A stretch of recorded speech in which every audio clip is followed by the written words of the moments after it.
It's Adam here for PC Monitors, and in this video I'm going to be taking a look at the ASUS ROG Strix XG27AQDMG.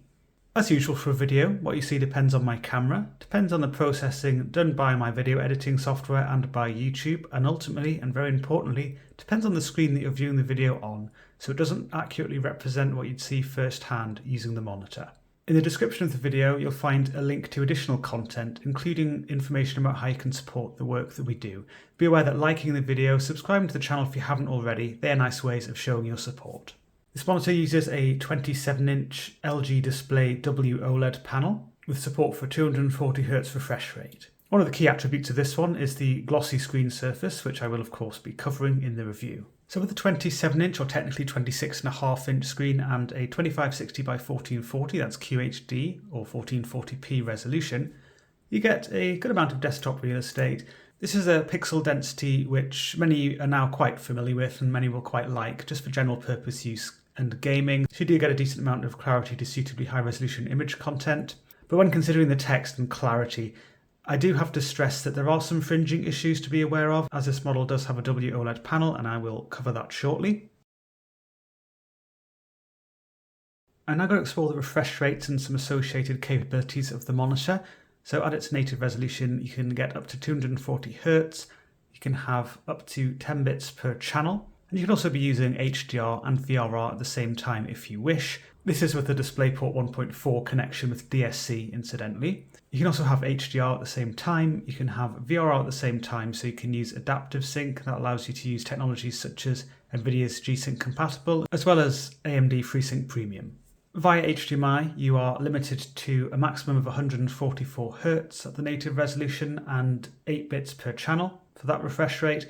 Technically, the ports on this monitor, the HDMI ports, they are HDMI 2.1 ports. So you do get HDMI VRR support, which means you can use Nvidia G-Sync compatible via HDMI, which you can see in the screenshot here. I am using G-Sync compatible via HDMI. And it also means you could use VRR on the PS5, which doesn't support adaptive sync, but can leverage HDMI 2.1 VRR capability. However, the bandwidth of the HDMI ports is limited to HDMI 2.0 levels, which is why you're getting a maximum of 144Hz. If you reduce the refresh rate to 60Hz, then you can select up to 12 bits per channel. Be aware there's no specific reason to do this for most users, it's just you're actually wanting to edit content with this kind of elevated bit depth, and you can do that. But it's not going to magically make things look better, as most content is 8-bit under SDR and 10-bit under HDR.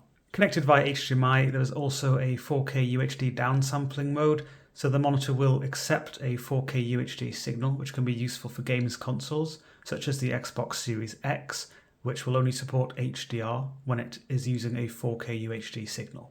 And that is supported up to 60Hz. I'm on Battlefield 5 and I'm going to talk a bit about the scaling capability of the monitor. I'm running the monitor at its native QHD resolution at the moment, so there's no scaling or interpolation going on, but it can use an interpolation or scaling process at lower resolutions such as the Full HD resolution, 1920 by 1080, 1080p.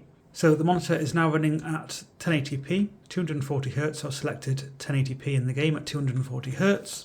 The overall representation's not too bad actually. There's a little bit of a soft look, overall softer than you'd get on a native 27-inch Full HD display, but it's not as bad as I've seen on some monitors representing this resolution. If you want to sharpen things up a bit, there's a setting called Vivid Pixel in Image, and you can increase that beyond the default of 50. All the way up to 100 it looks really odd, it looks over-sharpened in an obvious way. I'd say a slight bump up to 60, well, it slightly over-sharpens some elements, but overall it looks quite decent, I think. It's a quite a good balance, which I think most people are going to be pretty happy with for this resolution. So I'd either keep this at the default of 50, or if you want a little bit of an extra sharpness, set it to 60. Although the monitor has DSC, you can use Nvidia-specific features like DSR and DLDSR.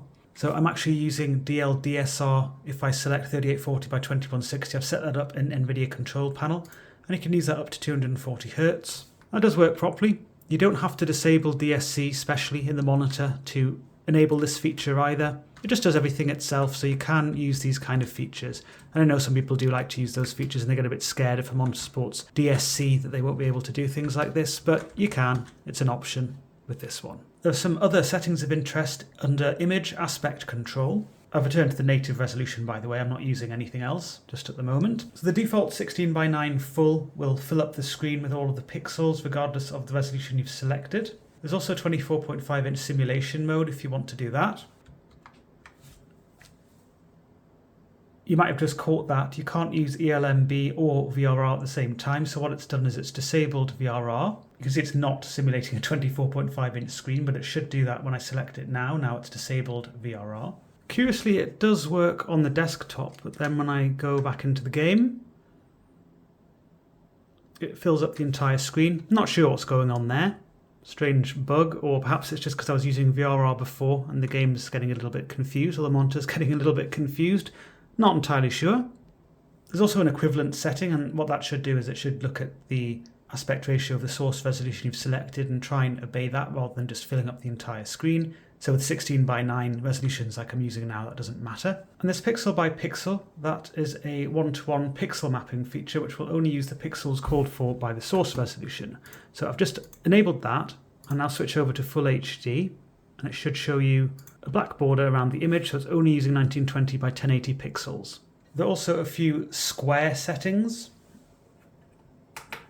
So if you switch over to one of those, well, it was fine on the desktop, but now it's all bizarre on the game.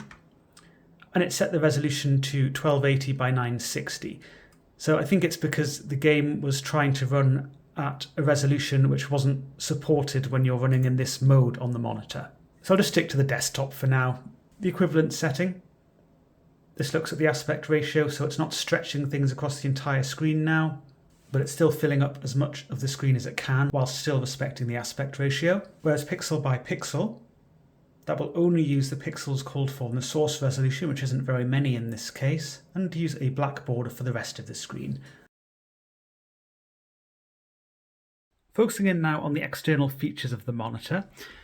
The stand has a square design with a little slat on the front, which you can put a smartphone, well, that's the idea. It has a little dark red ring for a little bit of visual contrast. Top and side bezels have a dual stage design, which means there is a slim panel border flush with the rest of the screen, as well as a hard plastic outer component. There's a little underhang here. Behind that you get the OSD control joystick, and this illuminates red if you want it to. There's a cable tidy toward the bottom of the stand neck. And what won't escape your notice is that this is a glossy screen, which is rare for a WOLED monitor. In fact, it's the first WOLED monitor to have a glossy screen.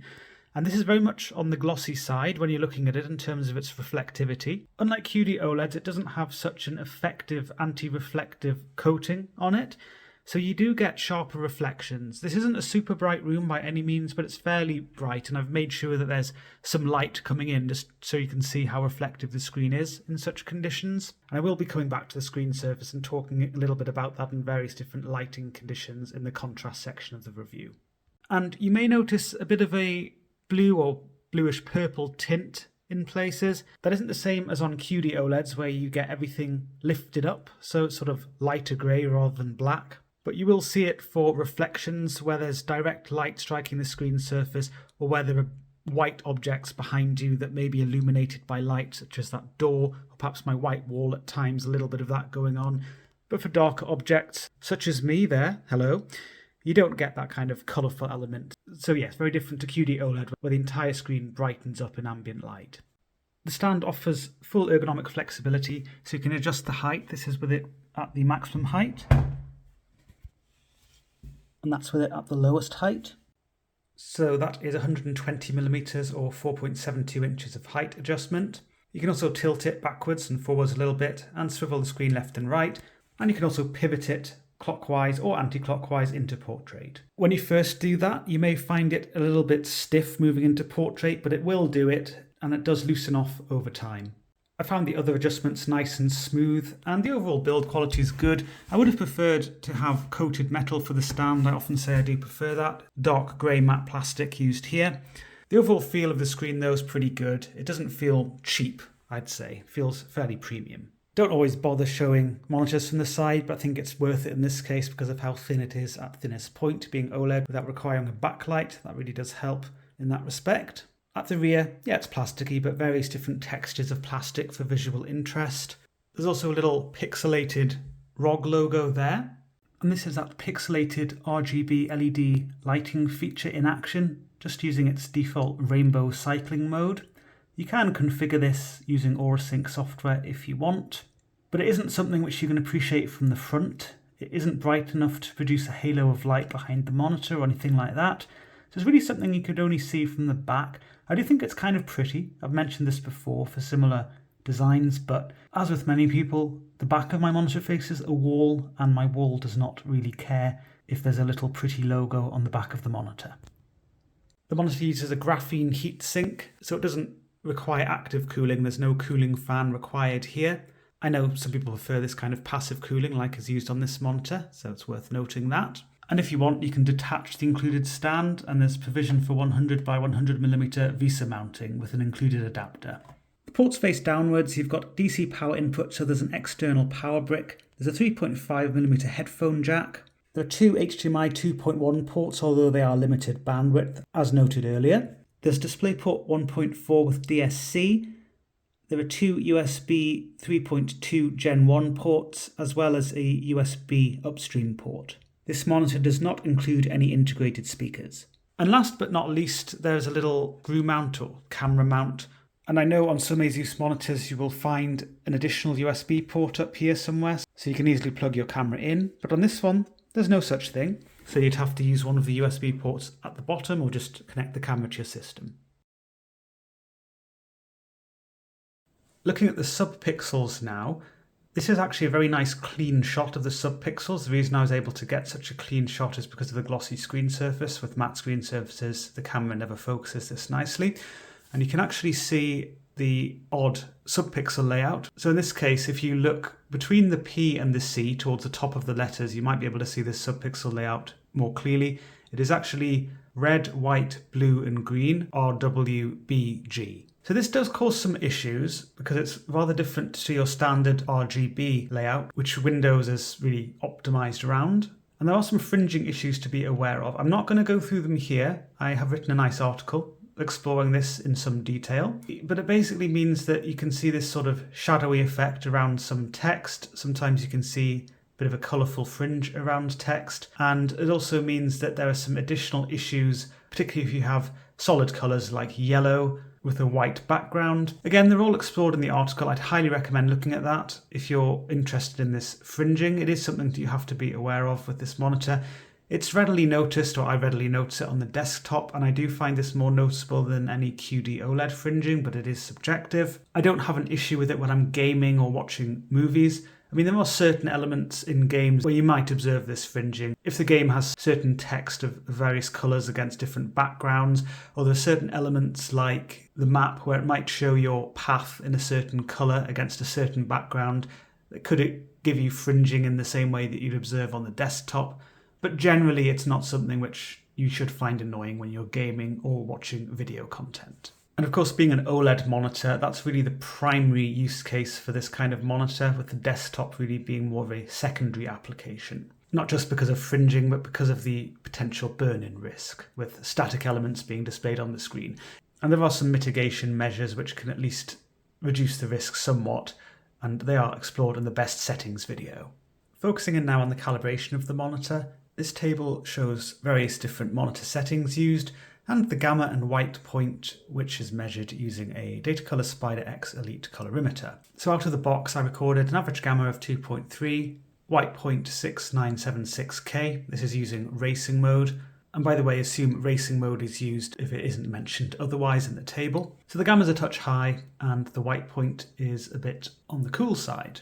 It was a similar story using sRGB Cal mode, which is one of the presets of the monitor. It's an sRGB emulation setting. The monitor includes a factory calibration report, although it seemed to be missing on my unit. If I understand correctly, this report is written with the sRGB Cal mode being used, but the alternative to this, which gives you more flexibility and was actually more accurate on my unit, is just to change display color space to sRGB.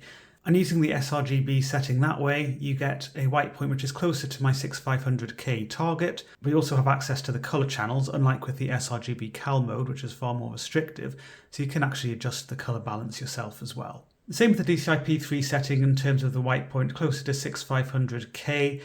although the DCI-P3 setting doesn't clamp the gamut in any way, it's the same as the native gamut. You can also set color temp to 4000K. I'm showing this because it's an effective low blue light setting which gives a warm amber tint to the image. Some people will like that as it will be more relaxing, particularly if you're using the monitor in the evenings. And for that I recorded 4054K for the white point. If you have the color temperature set to user and everything at their default position, or the color channels at neutral position, then you get 7006K with the green push. So not very good balance to the color channels there. And under my test settings I made various adjustments, and that got close to my 6500K white point target. Gamma now averages 2.1, and that's because of a change I made to the gamma setting, which I'll explore very shortly. We can see how I've set the monitor up according to my test settings in the lower table here. And this setup is also explored in the best settings video, incidentally. So you can see I reduced the brightness, I stuck to racing mode, I used the wide gamut color space for most of my testing, and made some changes to the color channels. And I also set gamma to 2.0 rather than the default of 2.2. And just a note at the bottom of the table there, individual units and preferences vary. These settings won't be optimal in all cases. And although ICC profiles aren't used in the review, I do include a few in the description of the video, one using the test settings and the other using display color space sRGB, so the sRGB emulation setting. And for that ICC profile, everything else was set to the default for racing mode. I'm going to focus in a bit more on the gamma performance. So the left graph here, that shows the gamma out of the box using the defaults with racing mode, and on the right side you'll see the gamma under the test settings, which is very similar to just using racing mode but setting the gamma to 2.0 for the gamma curve, incidentally. So as shown in the table, it averages 2.3 out of the box, but if you switch the gamma mode to 2.0 it then averages 2.1. Now, something which isn't very easy to appreciate in these graphs because of the resolution of the graphs, for dark shades, so definitely 20 and below on this graph, the gamma is actually quite a bit too high. So out of the box, there's actually a lot of black crush, a lot of crushing together of dark details, a lot of dark shades displayed in a way which is just too deep and darker than they should be. This is improved when you use the gamma 2.0 setting, so as I used for my test settings. Although there is still a bit of that black crush going on. I do talk a bit about this in the best settings video, incidentally using Lagom and the black levels test there. So there is still some masking of detail, but it's not as bad using the 2.0 setting. And now the same 2.2 setting and 2.0 setting for gamma, but using the factory defaults under racing mode and with display color space set to sRGB, so the sRGB emulation setting. And again, it's not clear from these graphs, but actually with the sRGB setting, that black crush was even more noticeable. And with the gamma set to 2.0, it did persist to a fair degree, although it did improve quite a bit. So really, overall, the gamma tracking isn't amazing on this monitor. It's particularly wonky at the low end, which is really where I find the inadequacies of gamma tracking most noticeable, and that's because it can affect just general purpose usage and even when you're gaming, whereas little kinks elsewhere in the curve aren't generally as noticeable. So I really would have liked to have seen tighter tracking at the lower end of the curve. And now I'm just going to focus in on the sRGB color accuracy. So this is the Spider Checker 24 test with the monitor set to its sRGB calibration mode, so the sRGB cal mode preset. Average delta E of 1.94 is decent. The main error here is for that pesky shade 1F cerulean, often does have a high error here. Slight imbalances in the blue and green color channel can really throw things off for this particular shade. It's one it's very sensitive to that kind of thing. But you'll see now things have improved, and all I've done here is I've used the defaults for racing mode, except I'm now using the display color space sRGB setting. So this is actually more accurate, or was on my unit, than the sRGB cal mode preset, and it's also more flexible. So the average delta E has dropped from 1.94 to 1.18, and that 1F shade error has reduced a bit now, although it's still the highest error in the test. And just for reference, this is the same thing except that gamma is now set to 2.0. So actually the 1F error has gone up a bit now, although it's not quite as high as with the sRGB cal mode. Some of the other errors have reduced and some have gone up slightly, but the average error has actually decreased from 1.18 to 1.01. And the most impressive error here is now the shade 4F, which is sort of a cherry red shade, and that's 0.18. Really, really good representation of that shade. Taking a look now at the contrast and brightness performance of the monitor, white luminance values here with various different monitor settings, they're recorded using the X-Rite i1 Display Pro Plus, now marketed as a Calibrite Color Checker Display Plus. Black luminance is recorded as 0.00 because it's an OLED monitor. That gives an essentially infinite contrast ratio recorded in this way. So the maximum recorded on this table was 263 to 426 nits. And by the way, if you're not familiar, the way I test is I have a test patch in the middle of the screen, displaying white in this case. I have the rest of the monitor just displaying various different background images, and that can include pure white, it can include pure black, and various mixtures of shades. And because OLED monitors like this have some ABL, automatic brightness limiter behavior, there is some variance in the white luminance that's then recorded for that patch in the middle of the screen. So of course to the eye, this 263 to 426, that's quite a bit of variation. It's a noticeable ABL behavior. You'll be shifting windows around or just scrolling a web page even. You will notice these changes in brightness, like there's some kind of weird dynamic contrast setting going on. So most people are going to want to use uniform brightness set to on. And where it isn't mentioned on this table, anything about uniform brightness being off, that's because the setting is left on. With the setting on, I recorded up to 284 to 286 nits. That was with all of the color channels at their default position, but of course better balance would be just at 100% brightness, which is using the 6500K setting. And that was 258 to 259. So that's what you can reasonably expect on this monitor, sort of around 260 nits or so. But with the uniform brightness setting, it definitely does its thing. It does give a more uniform experience with very little ABL behavior. And the minimum recorded was 0% brightness, the same with or without uniform brightness in use. So 29 nits, it's pretty low. Even quite sensitive users should be pretty happy with that. And under my test settings, I recorded 169 to 170 nits. So I like to remind people that most will set their monitor somewhere between 100 and 200 nits, ballpark, very rough figures here. And this monitor does allow that, and it gives you a bit of leeway either side of that. But I know some people like their monitor to be super bright under SDR, and that isn't what is offered here. I'm on Shadow of the Tomb Raider, and I'm going to talk about contrast performance using some in-game examples. Using the usual scene I like to use, really nice atmosphere to the darker areas here, the darker shades. So especially when you're sitting in a dark room as I am now, you can really appreciate the depth of those dark shades, and also the medium dark shades for that matter. They have more depth and inkiness than you would see on LCDs. There's no IPS glow or anything of that nature, or VA glow or any kind of glow. Just a really nice consistent performance, really nice consistent representation. And with the per pixel illumination, you can have very, very dark shades right next to much brighter shades and various other shades in between those two extremes. And the consistency doesn't just extend to the dark detail, it's just the consistency in general. The gamma consistency is exceptional throughout the entire screen. So basically whatever the gamma is doing in the center of the screen, it's doing much the same thing right at the edges of the screen as well. And this is a level of consistency which you don't get from any LCD technology. So yes, this OLED technology is certainly a winner in a dark room, but what about when we brighten things up a bit? I've now brightened the room up just a little bit. There's a bit of natural daylight coming in from the left side, but there's an anti-glare blind there. So this is actually very controlled lighting conditions still. And I do become aware of reflections when I'm observing darker content on the screen. As you can see it there, for example, I can see myself. I'm quite good at filtering these reflections out. I'm kind of used to using glossy monitors, but it's a very subjective thing, and some people don't find it as easy to filter out these reflections. People's eyes and brains, they work quite differently. Some people just find things like this annoying, whereas I don't so much.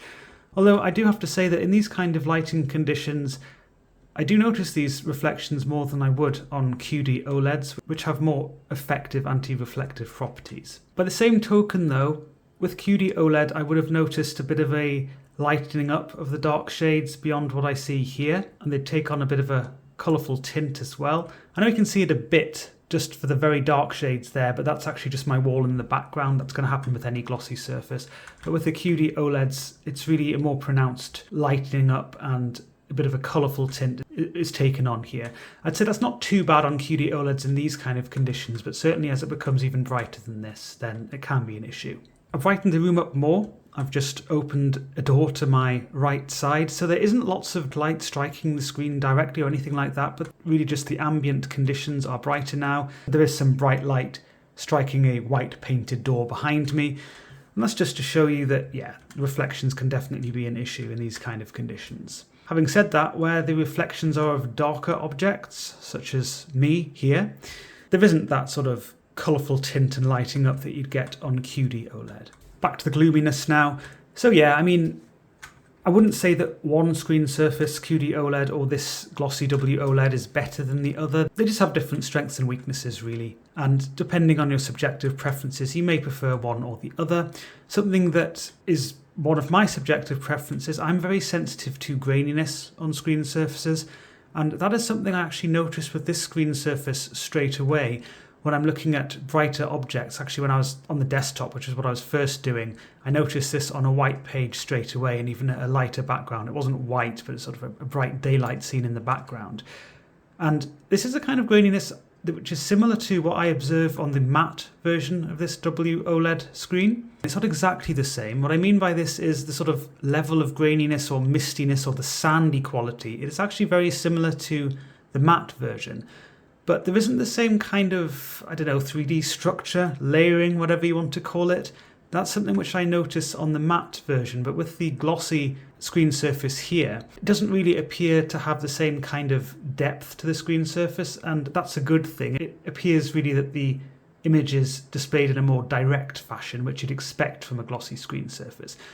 So I don't know exactly what they've done with the screen surface here or why it appears with graininess, where usually with glossy screen surfaces you would see a much smoother appearance like you do with QD OLEDs. You don't see any graininess on QD OLEDs because of a screen surface, but it's still characteristically glossy in every other way, and it doesn't look like they've just put some kind of glass sheet in front of a matte screen surface, because that would really give an obvious depth and layering to the image, and there's sort of been obvious displacement of the image behind the apparent outer layers of the screen, and that's really not something which I sense on this at all. And also, if you think back to the subpixel image I showed you earlier and how clear that was, I can never get that kind of clarity. My camera never gets that kind of clarity and that focus with matte screen surfaces. It just can't. It can't focus through the screen surface as well as it did in this case. To me, it sort of seems like what they have is some matte, if you like, inner layers or part of the sort of MLA structure, you might say, of the panel has this matte quality to it, but the outer layers, they've been smoothed off, they've been polished, they're glossy. But it doesn't mean that it's equivalent to the matte screen surface and they've just placed some kind of sheet in front of it. So you do have to weigh this all up. Some people will prefer the QD OLED surfaces and some people will prefer this surface. I don't think either one is absolutely perfect. So what would have been really nice to see the anti-reflective properties of the QD OLED and the smoothness of the QD OLED, but with the lack of the raising up of the darker shades, which is one of the nice characteristics you get with this screen surface here. I'm on logom.nl, and I'm looking at the text test at the moment, so viewing angles tests. I'd like to talk a bit about colour consistency. That's an area where OLEDs are exceptionally strong. The text here looks very consistent. It does look odd because of the subpixel layout that's sort of fringing all around the text, so it doesn't look completely blended, but it does look at least consistent throughout the screen with the striping. There aren't obvious shifts between orange or red and greeny blue, so that indicates a low viewing angle dependency to the gamma curve of the monitor, which is good to see. The purple block appears a slightly pinkish purple throughout the screen, but it's again very consistent. The red block appears a good rich red throughout the screen. Green block appears a slightly yellowish green chartreuse throughout the screen, again very consistent indeed. And the blue block, a good rich royal blue throughout the screen. Well, that was easy. However, that doesn't mean that everything you look at on the screen is going to be wonderfully consistent. So WOLED monitors do have some issues with what would be called DSE, dirty screen effect, for some shades. This is mainly for dark grey shades or dark to medium grey shades. So on the screen here, I took a photo of the screen displaying RGB values of 40 apiece, so 40 for each channel. So it's a dark to medium grey shade. It's difficult to show you exactly what you'd see by eye, but I captured it as best I could, and I could see moderate vertical striations in places, particularly towards the right side of the screen. It just had a generally patchy look in places. This was observed for some shades, not just for RGB 40. It's just that showed it particularly well. But it's not a super widespread issue, and it is common on WOLEDs. QD OLEDs tend to perform better in this respect, although they're not always perfect. And VA LCDs will show this kind of thing more clearly, in my experience. and in a more widespread way. I'm on Battlefield 5 and I'm going to talk about the colour reproduction using some in-game examples. Games like this, it's running under SDR, and just if you're generally browsing the internet, you're on the desktop, you're watching a film, most of the time this content is designed with the sRGB colour space in mind. And if the monitor has a gamut which extends beyond sRGB, or you're using a gamut on the monitor which extends beyond sRGB, then that invites extra vibrancy and extra saturation. The gamut of this monitor, I've just put that up on the screen, it runs close to DCI. I measured 96% DCI P3, although the exact level you measure will depend on the instrument you're using to measure and also the software you're using to measure. So some reviewers may get a higher value than that, but basically it does run pretty close to DCI P3. There isn't really extension beyond DCI P3, and that means that the Adobe RGB coverage is only 89%, and that's significantly lower than you'd see on QD OLED models. But either way, you can see a large amount of extension beyond sRGB. So what that means is, using the native gamut of the monitor, you get a high level of vibrancy and saturation. And remember as well what I said with Lagom about the exceptional consistency, and also what I mentioned with gamma consistency in the contrast section. The consistency is really strong, so that vibrancy is maintained exceptionally well throughout the entire screen. So I can see the sky blues here, there's extra pop to them. Doesn't look as extreme as it would on Adobe RGB monitors or monitors with greater Adobe RGB coverage. Same with the greens of this grass, sort of yellowish greens, brought out a bit too strongly, but not looking completely neon. Definite pop to red shades, like the reds of these doors, for example. And it's something you can notice with earthy browns as well. They look a little bit too rich, too red, and some skin tones can show that as well. If you don't like this look, then I would recommend switching your display color space over to sRGB in the monitor. Like so. And remember that you maintain full control with this setting. You can adjust brightness, you can adjust the gamma setting, you can even customize the color channels and various other things. So it doesn't restrict you in any way. This is a really nice way of implementing an sRGB setting, full flexibility. It's what I like to see. And it does tone things down, gives a more appropriate or as intended look to many of these elements. So the doors don't look sort of overly bright red with lots of pop to them. They look a darker red. Blue paint as well. The sky looks more appropriate, more subdued, less of an obvious yellowish quality to the grass, although I have to say this particular area of grass is quite yellowish anyway, just because of how it is. So it probably wasn't the best example to use, but just as a general observation, it does tone greens down and tones down some of the oversaturation you observe using the native gamut. So the gamut using this setting, now displayed on the screen, I measured 100% sRGB coverage, and there is a bit of extension beyond that, much less than using the native gamut. And I did show you earlier that the accuracy using this setting is good. Just be aware that there's a little bit of oversaturation to some shades because of the gamut, but it is really a little bit, much less than you'd see using the native gamut. And as a general representation, this is really good.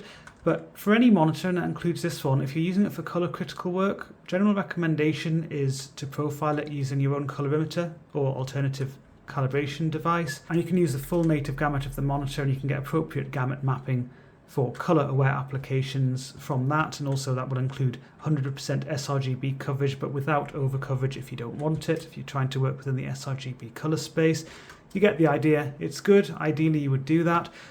If not though, the sRGB emulation setting the color space to sRGB is still really good on this monitor. And also with the color consistency being very strong, that's really nice for color accurate work.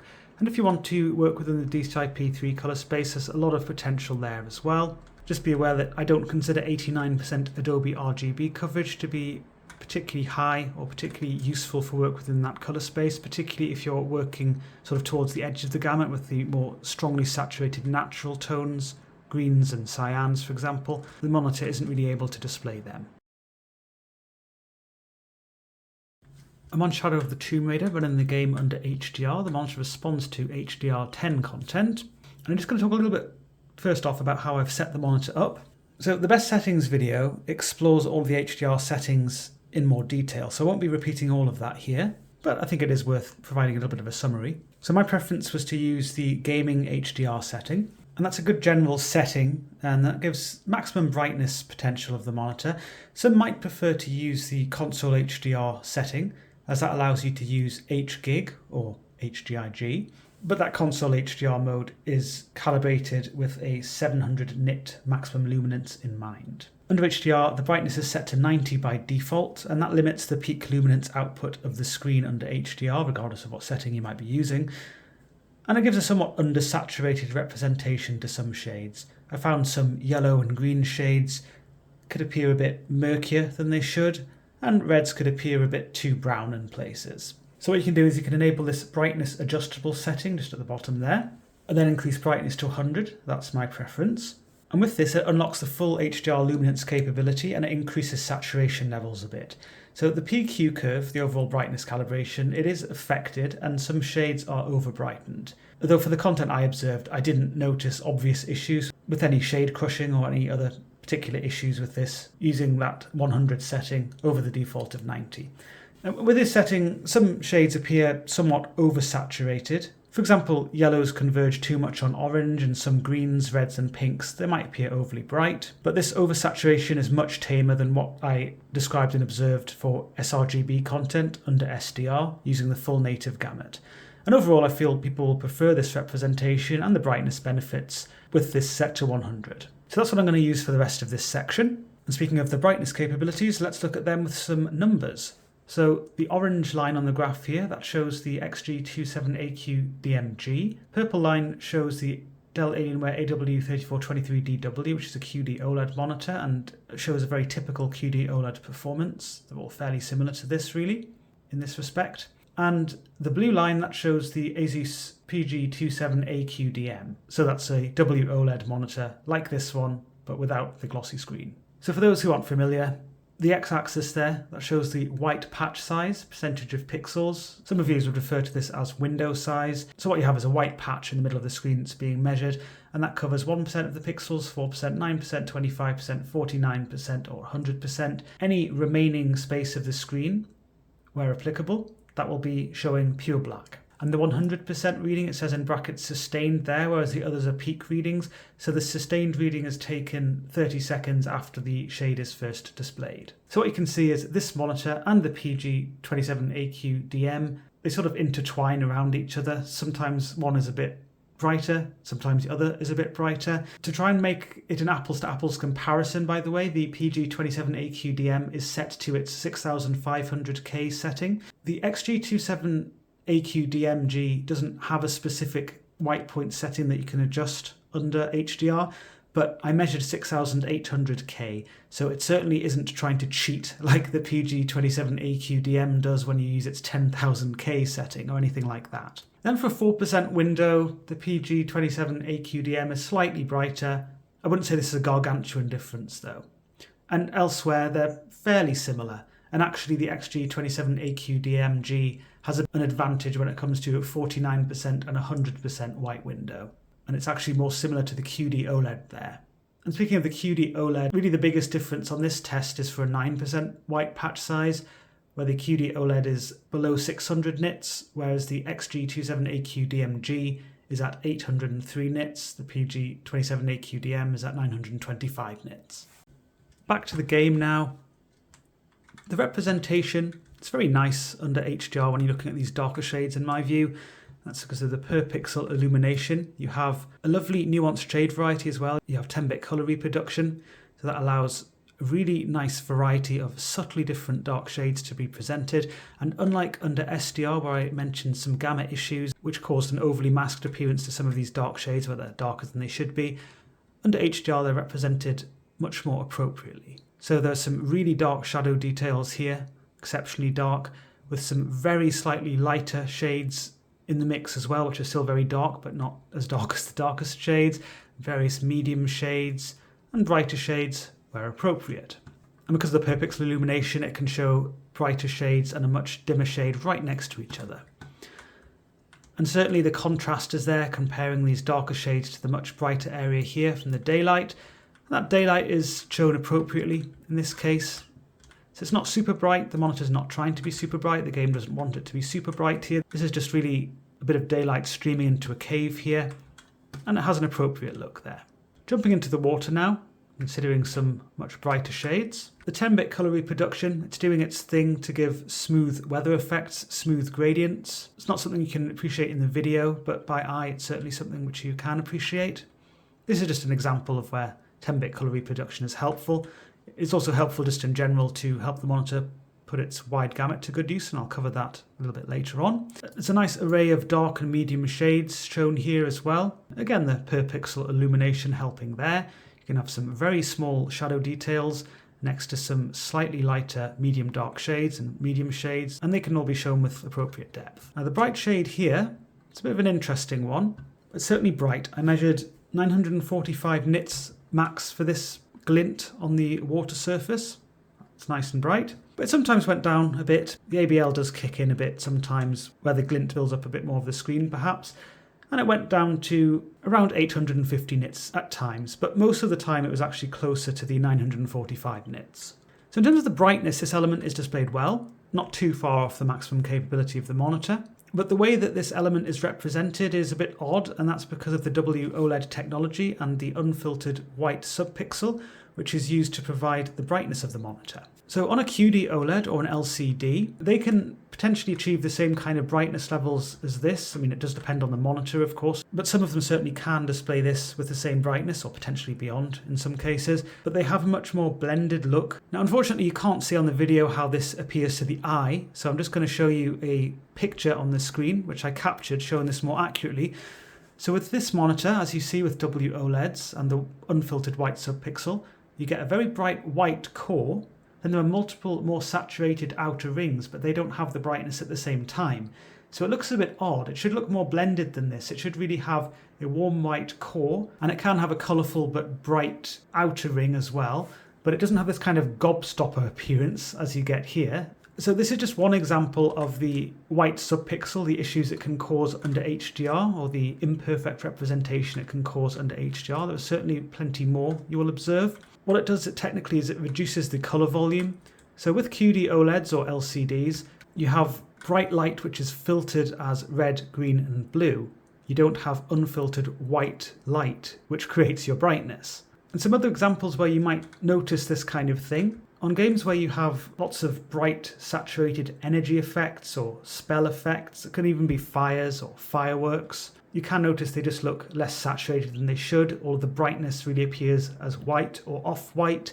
And then there are more saturated but much dimmer peripheral areas to those shades. Now, I'm not saying this means HDR is rubbish on this monitor or WOLEDs at all. It isn't the case. And for some people, they don't really care so much about the color volume. They don't really care so much that these bright elements aren't so saturated. Actually, a lot of bright elements, most bright elements, in fact, that you see under HDR, they are going to be bright and unsaturated by design anyway. They're just going to be sort of bright white or off-white shades, because that's what it's going for. But I do like to point this difference out between QD OLEDs and WOLEDs. So I'm on another scene, and this one, again, it highlights the per pixel illumination very nicely. So the candles here, they can be shown in a very bright way, and they have an immediate transition to much darker shades.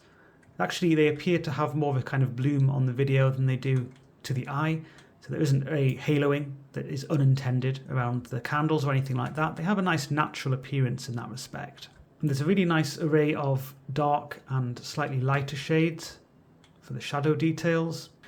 On a mini LED solution, this kind of scene, you would find that it's going to have to compromise where it can't show the candles at this brightness. If it is, then what's going to happen is you're going to have halos around the candles, and some of the medium to dark shades are going to be significantly brighter than they should.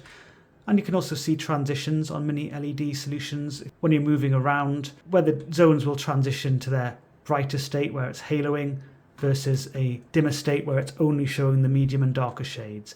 And these transitions can be a bit abrupt. And on OLEDs like this, you just don't have any of that to worry about. It can also cause a kind of flickering effect on mini LED solutions. This scene is one which is shown particularly nicely on QD OLEDs. And the reason I say QD OLEDs is really just because of the white subpixel issues again with the WOLEDs, where you've got a bright white core and a saturated silvery purple ring around the glint of light here. Whereas on QD OLEDs it's more blended and looks more appropriate. It's a bit nitpicky really. The overall element still looks bright and a cool white as it should if you just casually glance at it. It really does stand out beautifully well against much darker surroundings. And these darker surroundings, you get some really, really dark shadow details and really nice depth to the medium shades as well. This does require a lot of precision, as you do get with OLEDs in terms of the illumination, to be able to get those shadow details really dark and deep. And again, nuanced, so it's not just pure black or anything like that. There are some subtle variations, and the medium shades aren't brightened up more than they should be or anything like that either. And remember, I am sitting in a dimly lit room, so I can appreciate all of this. But even then, some of these dark shades are so dark, it can be quite difficult to see some of the detail. It really does capture the stark contrast between extremely dark shades and much brighter shades. And speaking of subtle dark details, I'm back on that scene I showed you in the contrast section. It's now represented with extremely deep dark shades. So there's some subtle little details which I can pick up, and I stress they are subtle. And actually, although the room is quite dim, there's still a little bit of light striking the screen surface, and because it's a glossy screen surface without particularly strong anti-reflective properties, I would say that some of this detail is actually masked even in this kind of lighting, just because it's so subtle and so very dark. But even so, I can make out the little bones and skull details, which you can't see on the video, but I can see by eye. It's just that they are masked a little bit because of the glossy screen surface, and also because of how deep and dark the shades are represented. I actually did some further testing after I recorded the main HDR section of this video with the brightness set to 100 and 90. So I originally thought it was just a bit of light in my room reflecting on the glossy screen surface, which was masking some detail here. But actually, with the brightness set to 100, some of these dark shades are a bit darker than they should be. Not to a massive degree, and the masking is not as significant as it is under SDR. But with brightness set to 90, and this is a truly dark room now, as it's actually nighttime, I can see the difference here. I don't know if it'll come across in the video, but those subtle details I was talking about, like the bones in the background, are lifted up a bit. I'm just going to switch back to 100 just to see if you can see a difference. So yes, I've definitely seen this looking a lot more masked under HDR on various monitors before, but this is definitely another difference which is worth noting between the brightness setting of 90, which the monitor is really calibrated for, and 100 under HDR. I'm now on Cyberpunk 2077, to show you some different examples. So in this scene, things can get quite bright dominant depending on where my character's looking. So here, the full brightness capability of the monitor more or less can be used. Not saying it is being used, but it can, and the ABL is not really kicking in. But where I start showing more of the sky, more of the bright sun as well, the ABL does start kicking in a bit. And I can actually notice the HUD elements are brighter here versus here, for example. But this shift here is not as stark as it is on QD OLED monitors. They really show more pronounced shifts here. And it might be subtle enough that you can't really see it in an obvious way on the video. You probably can with the HUD elements, but you can't really see the overall look, the overall dimming. So it does maintain quite decent brightness levels for an OLED at least, even where these bright shades start to dominate. But there is definitely superior brightness here for the bright sky versus here. But yes, it's still nice to see that it isn't as aggressive in this scene, or scenes like this, as on QD OLEDs with its dimming. And just to equalise things, I'll just round off with an example of where I found the WOLED panel to be less impressive, and that's for these car brake lights. Again, they don't appear as saturated as they should. They've got a bright, slightly pinkish core. They should look more red. Then they have a much more saturated red outer component. They don't look as blended as they should, and they don't look as blended as they do on QD OLED models. And I should note as well that I have tried to record some comparison footage with the two monitors, but it just does not accurately represent the differences at all. Even if I happen to record the footage in HDR, that doesn't actually help at all. So I'm now on Battlefield 5 again, running the game under HDR, and I want to show you what happens when you have a very bright dominant scene, or a bright dominant scene I should say. So yes, I did demonstrate and talk about the ABL kicking in a bit in Cyberpunk, in that scene where more of the daylight is displayed, but this scene is even more cruel, even more of a torture test for OLED monitors. because there is bright sky, really bright sun, but also lots of brighter shades in the background for the snow. So the ABL does kick in rather heavily, and as a result, this scene doesn't really look as it should. And now, don't get me wrong, it doesn't look dim or completely lackluster or anything like that. Most of the time, the sun here, I recorded that at around 400 nits, but it does get a little bit brighter or a little bit dimmer, depending on the exact makeup of the scene.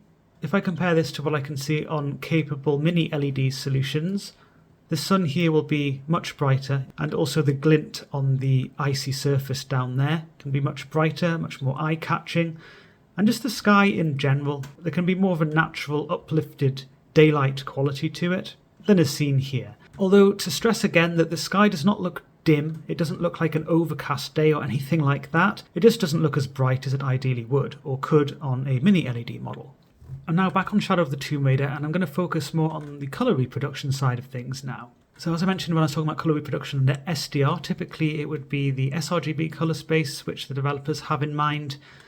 Under HDR, on the other hand, it is DCI-P3, which they typically have in mind, and sometimes Rec 2020, so much wider colour spaces. And just as a reminder, this monitor comfortably covers DCI-P3. I measured 96% DCI-P3 coverage, but there is a lot of coverage of DCI-P3, although not as much encroachment onto Rec 2020 as you would get with QD OLED. So with this, there's a good level of vibrancy here. There's some really nice, rich but deep reds. The flames, well, they don't look as saturated as they should because of the white subpixel issues I was talking about before and the colour volume issues, but there are a lot of nice colourful elements here. But at the same time, Laura's skin looks toned down, appropriately toned down compared to what it looks like under SDR. And the roof in the background there as well looks toned down compared to under SDR. Also, the yellowish greens aren't there to such a degree. As I mentioned, using the brightness setting of 100, there is still some residual oversaturation. Laura's skin does have some slightly overly pinkish elements to it, for example, and the roof there doesn't quite look as neutral as it should. There's a little bit of yellowing to some of the greens, but it is definitely toned down overall compared to the SDR representation. If I do switch brightness down to 90, then it does get rid of that oversaturation, and I'd say that the skin is more appropriate. The roof is actually slightly undersaturated now, and some of the greens of that vase, for example, undersaturated as well. So yes, it's a tricky balance, but I think most people are going to prefer this set to 100. With a bit of oversaturation in places, but less intensely than under SDR. So overall, it does offer a dynamic HDR experience. I do generally prefer QD OLEDs for the HDR experience because of their superior colour volume, although thinking about how QD OLEDs show scenes like this, there would be more of an aggressive ABL behaviour, and when you're in the peak HDR 1000 modes on QD OLEDs, they would tend to drag down some of these medium shades a bit too much and more than you see on this WOLED. So I think a case could be made for either technology in that respect. Back on Battlefield 5, and I'm going to talk about the responsiveness of the monitor. I've got the monitor running at a good solid 240 frames a second, so I'm trying to make the most out of the monitor in terms of its 240 Hz refresh rate. This high frame rate, high refresh rate combination brings with it a few advantages. So compared to a 60 Hz monitor, or this monitor running at 60 frames a second, or indeed somewhere between these two extremes, the monitor has a significant edge in terms of the connected feel, which describes the fluidity and the precision you feel when you interact with the game. That is also aided by low input lag. In this case, I measured 1.39 milliseconds, so a very low input lag level here. Really low signal delay, which is nice to see, or nice to feel, or not feel, depending on how you look at things. The other advantage of this high frame rate, high refresh rate combination is that it greatly reduces the perceived blur due to eye movement. So there's an article on the website looking at monitor responsiveness, which explores all of this in more detail, but basically most of the perceived blur on a monitor comes from the movement of your eyes as you track motion on the screen, and it's tightly linked to the refresh rate of the display. There's also the pixel responses to consider. So there's a method called pursuit photography to capture both elements of perceived blur nicely, and many of you will be aware of this with Test UFO. If not, feel free to read that article on the website which I've referenced on monitor responsiveness. So here are some pursuit photographs at various different refresh rates. There are no overdrive settings to consider as this is an OLED monitor. And the final column there shows a reference screen. That is the RCA Evolution Premium. That's a fast IPS model running at 240 Hz using its optimal pixel overdrive setting. So you can see the difference the increase in refresh rate makes as it reduces your perceived blur due to eye movement. This is captured nicely with superior internal details. And when you look at 240 Hz in particular, there's really nice internal details, and actually to the eye, the white notches are even more distinct than they appear in the photos. They're easy to count, whereas on the 240 Hz LCD, the internal details aren't as clear. And that's because there's an added mask of perceived blur from slightly slower than optimal pixel responses. And with the reference screen, you can also see a little bit of overshoot, though not really very much of these particular transitions, and a small amount of powdery trailing for the top row, which shows the dark background behind the UFO, whereas the OLED is free from any perceived weaknesses in pixel responsiveness. For those preferring figures, here are some figures. This is taken using the OSRTT Pro tool. That's the same tool and methodology that TFT Central uses in most of their reviews, although they do make some changes when they're reviewing OLEDs. And the reason for that is that the tool is sensitive to the brightness regulation method used by OLED, so there are slight cyclical dips in brightness on OLEDs at a frequency matching the refresh rate of the display. This is very different to a more distinct PWM style dip in brightness, by the way, but it is enough to throw off the accuracy of some of these readings, particularly where they involve an endpoint of 0 or black, so that's the first column here, which is why some of those values are a little bit higher than you might expect. Even though they're still green on the graph, you'll see that they are somewhat higher than the sub 1 millisecond readings elsewhere. Just be aware of that. Some of these readings are a little bit higher than that for that reason, and also be aware that different reviewers will use different methodologies, so be careful when cross-comparing. Anyway, this shows the initial response time readings, and the average initial time is 0.84 milliseconds, which is very strong, and the overshoot graph is also nice and green, nice low levels here. And with the overshoot readings, again, the brightness regulation of the monitor can be sort of counted as overshoot for some transitions when it isn't really overshoot. But either way, there's nothing disturbing recorded here at all. It's all very good green performance. So in practice, this gives you a very nice, solid 240 Hz performance without any weaknesses at all perceived from the pixel responses of the monitor. Even where you've got little white details like that against a darker background, many IPS models will show you a bit of trailing there, and even fast TN models can show you some isolated weaknesses in places for these kind of transitions. Nothing like that here. It's all super fast, super snappy. And the same with the rocks in the background there. Intricate mixes of shade. There isn't even a slightest additional mask of perceived blur from pixel response time weaknesses, and no overshoot observed either. I'm on another scene on Battlefield 5, and this one is a scene where many LCDs will struggle, even fast IPS models will struggle. And that's because there are some really high contrast transitions where there are some very dark shades with much bright shades in the background, and just a general mixture of shades which will encompass some transitions which LCDs can be a bit slower with. No such weaknesses on this model, nothing observed at all, no overshoot either. So we can move straight on to discussing VRR, variable refresh rate performance. This monitor supports VRR. You can use HDMI 2.1 VRR, or you can use Adaptive Sync, which will allow you to use Nvidia's G-Sync compatible or AMD FreeSync Premium. And you can use HDMI or DisplayPort for either of those. And remember that you can use HDR at the same time as VRR if you wish. The claimed range of operation for this one is 40 to 240 Hz, and below 40 Hz LFC, low frame rate compensation, can kick in. Although with my testing on my RTX 3090, it seemed that the floor operation was a little bit higher than that. Depends on the fluctuations occurring, but I sometimes saw it closer to maybe 46 Hz, 46 frames a second. It does depend on the fluctuations. It was sometimes lower than that. But anyway, the monitor employs LFC below that low frame rate compensation. So say the game was running at 30 frames a second, the monitor would not be able to run at 30 Hz, but it could run at 60 Hz. And that will keep tearing and stuttering at bay, much like the normal VRR operation is designed to do, from frame and refresh rate mismatches. So I've got the game running at 120 frames a second now. The monitor is running at 120 Hz, matching that. And there were no issues with overshoot and no pixel response time weaknesses apparent. I did show you the pursuit photographs earlier, but I didn't show you the response time data. So here it is for 120 Hz, all green on the graph, some slightly golden green colours, but that's really more down to the tool being a bit sensitive to the brightness regulation method of this OLED than any actual errors. Average initial time, 0.8 milliseconds.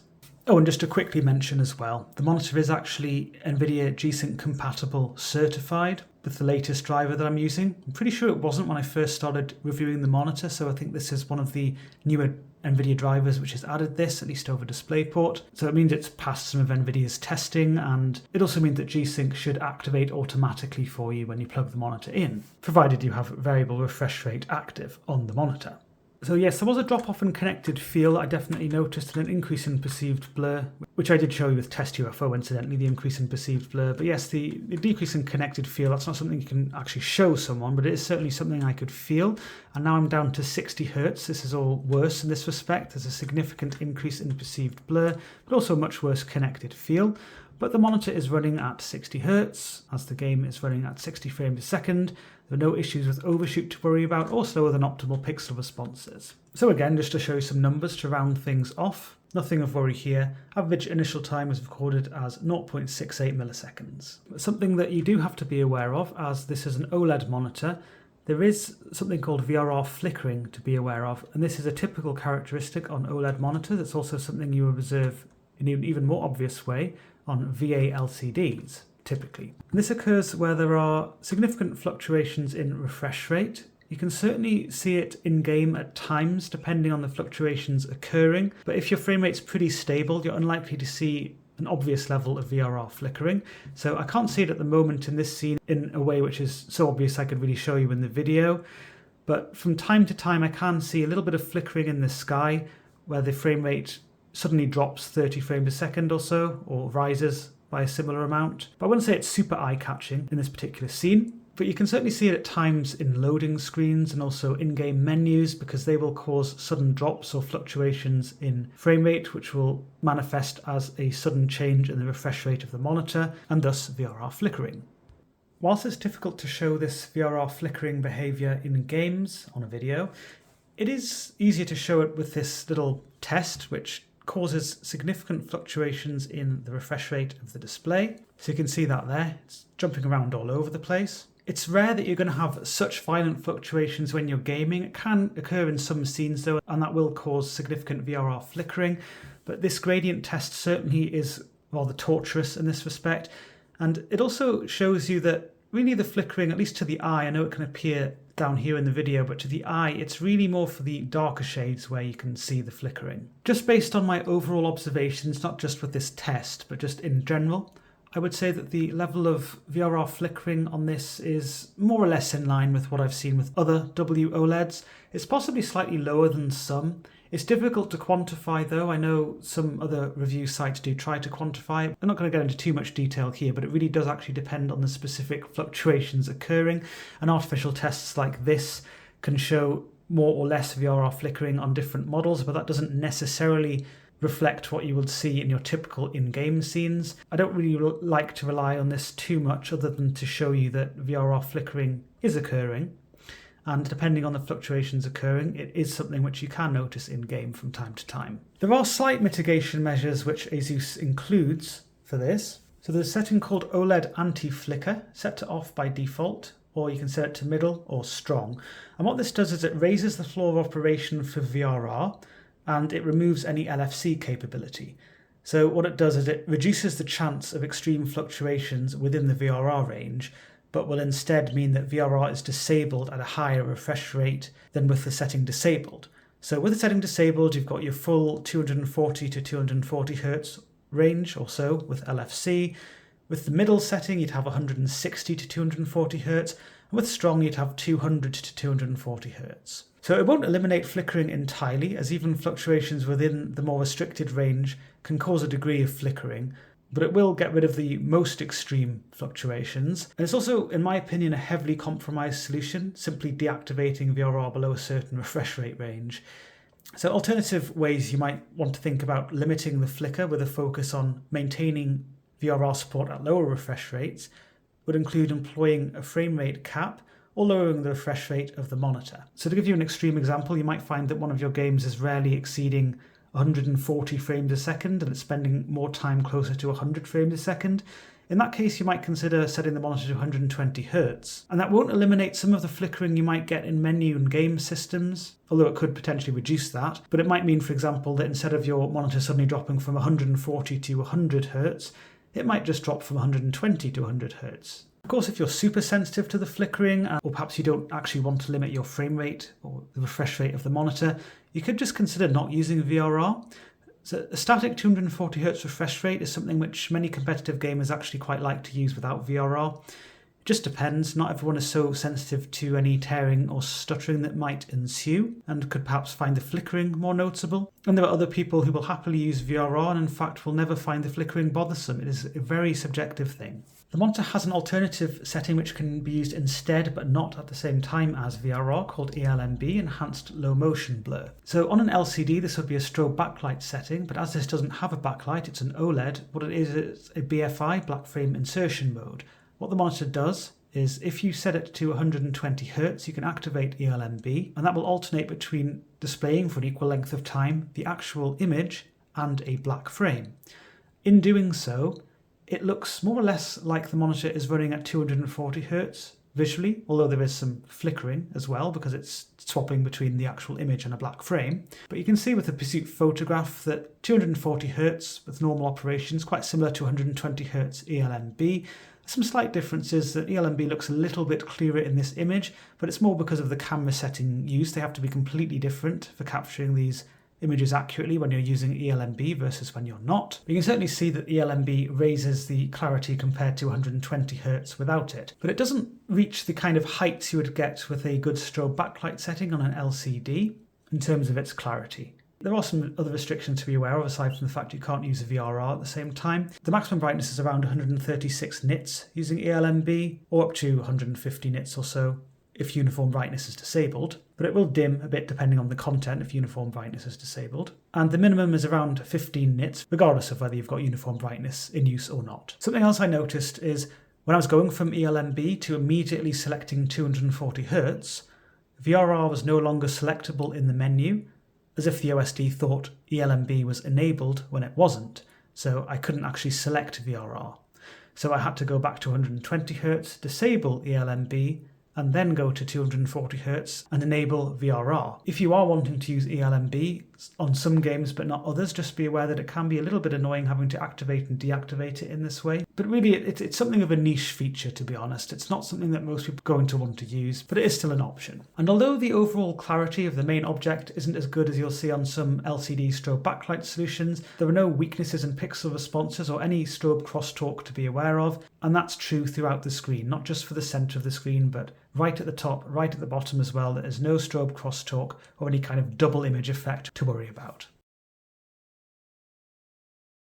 To wrap up then, the monitor had decent build quality, good ergonomics, and was a very interesting monitor to review, being WOLED with a glossy screen. And I do think this combination will really appeal to some people. You get your typical OLED performance characteristics such as exceptional contrast, really nice colour performance with excellent DCI-P3 coverage, and I also like the way that ASUS implements their sRGB setting without restricting any of the other settings. That's really nice to see. And you also get a nice HDR performance. The per pixel illumination is helpful there. Some good peaks in brightness as well. Things do dim with the ABL behaviour where brighter shades are dominating, but it isn't quite as aggressive as QD OLEDs in that respect. Although QD OLEDs do have advantages elsewhere, they have a better colour volume, they don't have an unfiltered white subpixel, and they are able to show strong saturation and brightness at the same time, not just one or the other. So the screen surface, I have kind of mixed feelings about it. Overall I like it. I'm generally a fan of glossy screen surfaces. I think this is partly because they're quite a rarity in the monitor market, but I've long been preaching some of the potential advantages of glossy in terms of the clarity potential and the vibrancy potential. I wrote an article back in, I think it was 2010, the first draft of the article. So it is something which I've been banging on about for a while now. And the way it's implemented here, it has some advantage over your typical QD OLED glossy, or some will call it semi-glossy screen surface, in that it doesn't lighten up blacks in the same way, or dark shades, when the room gets lighter. But at the same time, the anti-reflective properties aren't as strong. It's not as effective as QD OLED in that respect. So I was finding I was generally more aware of reflections. I'm quite good at filtering these out, but not everyone is. And I mean mentally filtering these out. It's very subjective. But even then, there were times when I was sort of noticing these a lot more than I would on QD OLED. And the other thing is that the screen surface isn't completely smooth like QD OLED in terms of the perception of brighter shades. You actually do notice graininess, or you can notice graininess. This is something I'm particularly sensitive to. Not everyone is going to find this bothersome, not everyone's going to notice it, but it is something which I noticed pretty much straight away when I turned the monitor on, and wasn't something I was actually expecting to see. And in terms of other slight nitpicks I have with the monitor, it would just be little things like the gamma tuning not being as tight as I'd like, particularly for darker shades. So there was a bit of black crush, where some shades were deeper than they should be, so the gamma was higher. And you can offset that to a degree by setting gamma to 2.0, but not entirely, and in doing so you're also over-brightening some shades a bit. For some people this might be a bit nitpicky and they might not care about that, and that's absolutely fine, but these are just things which I picked up on and which I subjectively found a little bit suboptimal. In terms of the responsiveness, plenty to like about the monitor. Really nice 240Hz experience, very low input lag. VRR worked as it should, except there was some VRR flickering, as I've always observed with any OLED I've tested. I wouldn't say this one was particularly outlandish in that respect. I'd say a little bit lower than some WOLEDs I've seen actually. But it's just really one of those things where it's either going to bother you or it isn't, depending on how you find it subjectively. So with all that said, I do think, again, this monitor will really appeal to some people. It's a very unique proposition. I think they've priced it nicely. So I do think that's a fair price for this unique OLED monitor. But that also puts it squarely into the sights of QD OLED alternatives, including those with a 360Hz refresh rate. You're not necessarily going to be able to make use of that extra refresh rate. There are differences in the screen surface to be aware of, which I've mentioned already. So some people may have a preference one way or the other. And I do feel that overall there's a bit of an edge in the HDR performance and also just the colour gamut capabilities of the QD OLED technology, which it's worth being aware of. So with this all said, I can certainly approve this monitor, so to speak, even if I wouldn't outright recommend it for everyone. So that's really all there is to this review of the ASUS ROG Strix OLED XG27AQDMG. In the description of the video you'll find some additional content, as well as information about how you can support the work that we do, including some retail links to this monitor and a QD OLED alternative. Be aware that liking the video, subscribing to the channel if you haven't already, they're nice ways of showing your support.